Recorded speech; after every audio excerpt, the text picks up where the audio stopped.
Над 200 објекти без парно на вториот ден од грејната сезона. Последно утринава поголем проблем се јави во кисела вода, поради кој во дел од општината останаа без грејење.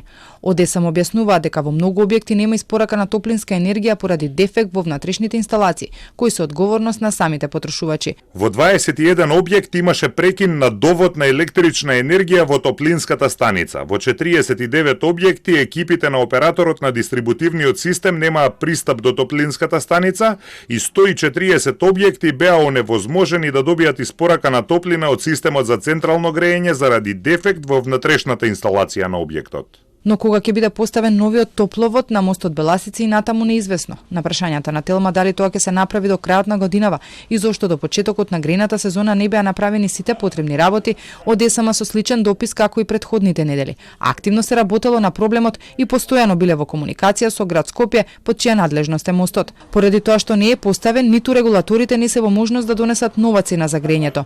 Оттаму цврсто стојат на ставот дека тоа ќе го направат кога работата ќе се заврши. Во моментов за испорака на топлинска енергија се употребува алтернативниот вод на железничкиот мост, а грејењето ќе се плаќа по стара цена. Но тие цевки се со помал капацитет и низ нив може да се испорачаат помали количини од ефтината енергија на тето. Регулатор на претходно неколку пати побара надлежните на време да ја завршат работата, за да може целосно да се користи топлинската енергија од когенеративната централа, затоа што е 3 пати поевтина од она на другите топлани, но и да можат да донесат нова цена. А ако тоа не се случи, РК ќе смета како да работи топловодот. Зголемените трошоци за топлинска енергија ќе паднат на ЕСМ и нема да бидат признаени од РК. Топловодот беше оштетен пред повеќе од 4 месеци, кога мостот Беласица беше зафатен од голем пожар.